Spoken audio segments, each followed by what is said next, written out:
ඔයාට skin care beauty ගැන confusion තියෙනවද? ඉන්ටර්නෙට් එකේ තියෙන හැමදේම ෆලෝ කරනවද?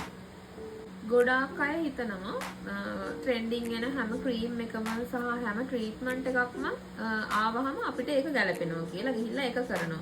ඇත්තට මේක වැරදි. එක එක්කෙනාට තියෙන ඩිෆරන්ට් ස්කින් එකක්. එතකොට අපි අවබෝධ කරගන්න ඕනේ ඉස්සෙල්ලාම අපේ ස්කින් එක මොකක්ද කියලා. ගොඩක් අය තමන්ගේ ස්කින් ටයිප් එක නොදැන ගොඩක් ස්ට්‍රෝං සීරම් පීලිං වර්ග සහ එක එක ෆේෂල් වර්ගවලට යනවා. ඇත්තටම වෙන්නේ ඒකෙන් අපිට අපේ සමට අපි කරගන්න හානියක්. මොකද අපි දැනගන්න ඕනේ ඉස්සෙල්ලාම අපේ ස්කින් ටයිප් එක මොකක්ද, අපිට ගැලපෙන ප්‍රොඩක්ට්ස් මොනවද සහ අපේ සමට ගැලපෙන ඉන්ග්‍රීඩියන්ට්ස් ඇතුළත් ප්‍රොඩක්ට් එකක් භාවිතා කරන්න. එතකොට තමයි අපි බලාපොරොත්තු වෙන හරීම රිසල්ට් එක අපේ ස්කින් එකට ලබා දෙන්න පුළුවන්.